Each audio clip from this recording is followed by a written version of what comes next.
Improving in almost every way on the first game in the series, Arc the Lad 2 is a compelling strategy RPG set in a world very much like our own, a world on the brink of environmental collapse. Bloop boop boo. Bloop doop doo. Bloop doop da boo. Hi, I'm Michael. Sorry for that downer of an opening, but this is honestly a bit of a downer of a game.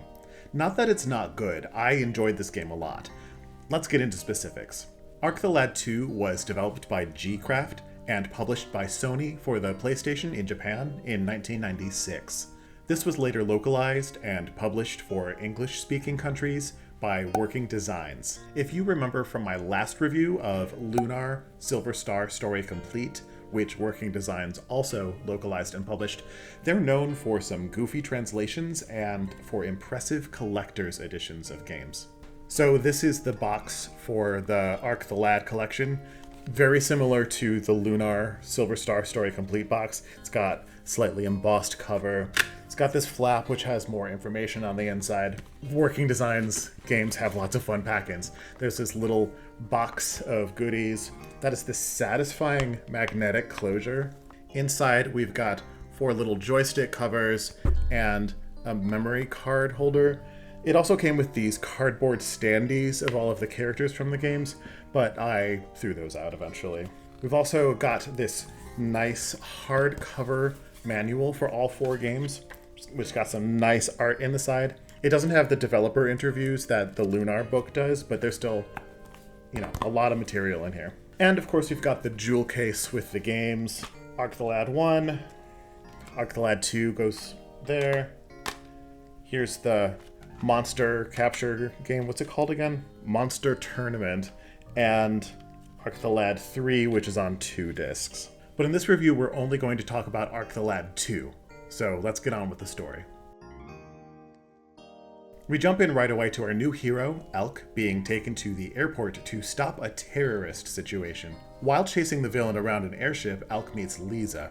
Elk and Lisa soon get caught up in a much deeper plot, including Elk's mission for revenge against Arc, the hero of the first game. The cast from the first game returns, and eventually Elk and Arc, and some new friends, all team up to stop the group of big bads of this game. Most of the big story points of this game aren't groundbreaking or anything, but the characters really do a good job of making everything feel important. I really care about everyone and their motivations, even if I can't really agree with them 100% of the time. The most successful thing about this story is how good of a job it does separating the game's many characters from each other so that we get to know them all a little better. At first, Elk doesn't trust Arc, so that keeps them apart from each other.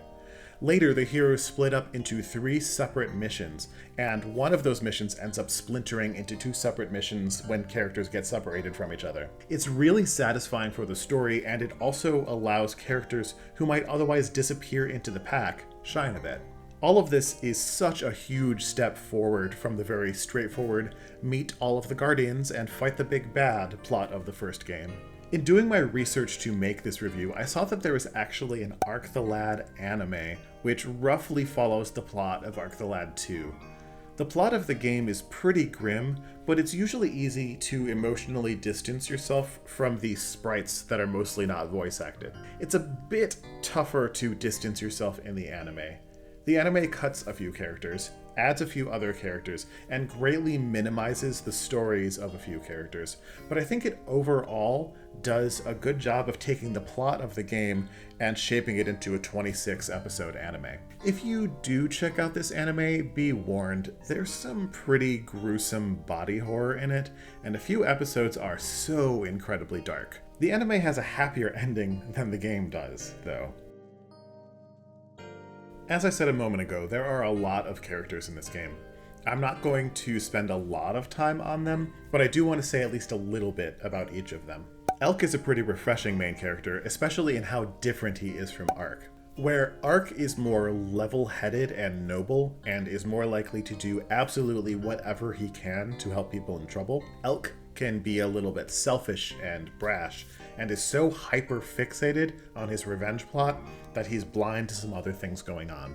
It's especially notable that neither Elk nor Arc are audience proxies, which is a good thing. Lisa isn't bad, but she's not the most interesting character in the world. I like that she's allowed to feel lost in some ways and resolved in others. Her monster taming ability is interesting, but something that doesn't really speak to me much. I think I only captured one monster in my recent playthrough. This means that I couldn't play the monster taming game that came packed in the Arc the Lad collection, but I'm fine with that. Not super interested. Shu is an interesting character. I like how shady he is. He has really high speed and evasion, which is handy sometimes, but I find that his accuracy is too low for me to be interested in using him in battles when I have other choices. Poco and Tosh are two characters from the first Arc the Lad game. Tosh gets a little more time devoted to him in this game than Poco does, but at least they dropped the fat jokes at Poco's expense in this game. Shantae is my favorite character in this game. She's super shady early in the game, but when you learn why, it's really effective. I love the noir trope of someone who sings at a seedy nightclub but also sells information on the side. She's super brave and is always willing to do what it takes to get what she wants. And when what she wants changes to helping the party, it's pretty great.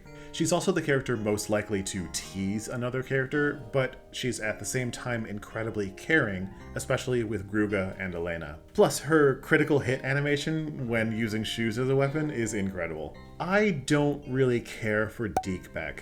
I don't like his character, a comic relief robot, or that you have to go through optional dungeons to get him the power-ups that make him useful. Gruga is a pretty great character in the sections of the game that focus on him, but he pretty much disappears in other sections. He's still really useful in battle though, and was in my party for the final dungeon. Goguen and Iga are also from the first game. Goguen doesn't have a super strong character in this game. He's just the wise but quirky old guy, but he is absolutely overpowered, especially if you get him a romancing stone. Iga doesn't have a ton of screen time, but he's good in the cool, stoic warrior tropey kind of way. Sania is another great character. I love the way she conceals her true identity from everyone so that she can gather information and work toward her goals in secret. I also like how she's the most likely person in the party to push for action, even with acceptable losses, and that there's usually someone to talk her down from her most dangerous ideas. But when her idea is the correct one, she's kind of mean about it when others try to talk her out of it. That's a fun writing twist. Choco is an optional character in both the first game and this game, but she has more utility in this game. She's incredibly powerful, even before she's at the same level as the rest of your team. Her "I look like a young child, but I'm actually super old" thing has kind of been done to death, but in her small role of this game, I don't have a problem with it. I think it works. Kukuru was my favorite character from the first game, and she stays interesting in this game, despite the fact that she's sidelined for most of it. One of the Guardians even calls that idea out by pointing out that her staying behind at the temple for most of the game is a mighty sexist solution. But you know what? She shows immense power in her sacrifice. Moving on to villains. I don't want to get as specific with them. Most of the game we focus on Galarno, Yagun, Andel, and Zalbad. I like that they are working together, but all seem to hate each other and not trust each other. Infighting among villains is a trope that I think always works, and always makes me think, what would they be capable of if they worked together effectively? I also want to pay special attention to Gaidel. It's so interesting how his four generals talk about him as if he's a weak character that they have to put up with in order to reach their goals, while they speak to him with deference when they're in his presence. I love the way that his true character is revealed in the final moments of the game. NPCs in the game are a bit weaker, but I like how children are important characters, or in some cases, characters that we mourned who they were when they were children. Leah, Elena, Leetz, and Danny all show incredible bravery and emotional maturity, and they move the plot forward significantly at moments. Then we have Ginny and Mariel. There are some pretty effective emotional moments with them, but I can't really say much without giving it away. They're pretty great characters, though. As usual, I don't have much to say about the graphics in this game. The graphics are pretty much identical to the first game, but they mostly are about perfect for what the PS1 can do. Some of the 3D cutscenes are a little goofy now, but in this case I find it mostly charming. The design of this game is overall pretty nice. I think the big head isometric character designs worked a little better in the previous game, but the better graphics of this game make some of the character designs look a little silly, but I'm not mad at them. The towns in this game are one especially strong point. In general, it's pretty easy to see what the countries in this fictional world are supposed to correlate to in our real world. I like that this is seen pretty clearly in the town designs.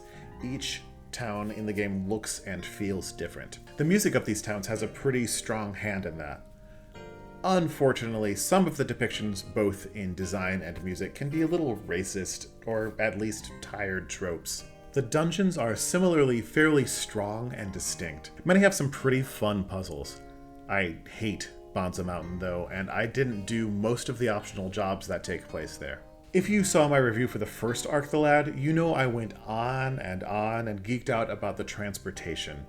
We have the same two big ones, the Silver Noah and the train, from the first game returning here. Now we also have the Hein, which is so dorky looking, but I love it. Sound is the biggest sore spot in this game, I think. Though it's not really weaker than the first game, this game is significantly longer, so the not super strong music grates on me much more. Sometimes the issue is the composition itself. Some tracks are just too expected. Often, though, the problem is really in the orchestration. I'd find myself surprised that the composer chose a sound to highlight so much in one track, which sometimes can really bring down the quality of the song. Often a good composition will have subpar orchestration, or a less good composition will have really interesting orchestration. This makes everything average out to an okay.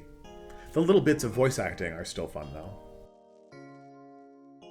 As I said before, in just about every way, Ark the Lad 2 is an improvement on the first game. There's actual world map movement in this game, which helps make the setting feel more real and immersive. There are more multi-screen dungeons than in the first game, so we're not just moving from one battle arena to the next. Also, there are way more towns to explore, NPCs to talk to, and shops to visit. Among the new shops are some fun things like the Combine Shop, which lets you synthesize powerful weapons and armor. Another new feature is leveling up items.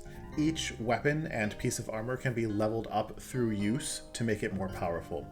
There's also a shop that you can visit to pay to have everything upgraded. Jobs and hunts are new in this game. Hunts are pretty straightforward. You get an extra bonus for killing certain wanted monsters. Jobs are more interesting. Not all are that involved, but some have some pretty strong stories on their own, or they help to flesh out the main characters' personalities. And even if you don't care about that, if you do every job and hunt every wanted monster, you'll basically never be wanting for money or experience. Until the end of the game. There is such a huge difficulty spike for the last couple bosses, and I really struggled with them. Overall, I thought the difficulty of the game was just right. The spike at the end really hurt that feeling. The other downside to the gameplay is that this game is just a bit too long. I was getting tired of this battle system by the end of the game, but I do in basically every RPG that's over 40 hours or so. How Long to Beat says that the game will take about 45 to 55 hours to beat. I am slow when I play games, and I'll often leave the game running while I cook dinner or something, so my total was a little bit over 60 hours. I was really dragging my feet to complete the last couple dungeons because I just wasn't having as much fun with the battle system as I had been earlier in the game. Despite how I ended that gameplay section of my review, I think this game is overall pretty good. What did other critics think? Game Ranking's aggregate score for the game is an 81%. My formula scores for the game come to a 90%. I feel like this game deserves an 88%. If you average my two scores, this game's score comes to an 89% or a B+. Here's where this game fits in our rankings of other rated games. As usual, take the scores with a grain of salt. The scores might have been different because of the mood we were in that day, or which of us was scoring that particular game. I think you should check out this game if you like strategy RPGs, and also if you find story and characters to be important to your enjoyment of the game. Thanks for watching. Have you played this game? What do you think of it? Do you agree with my thoughts? Let me know what you think in the comments below. Please like and subscribe, and please check out this video that YouTube thinks you might like, or check out this playlist of other game reviews. That's about it for now. Maintain your groovy selves.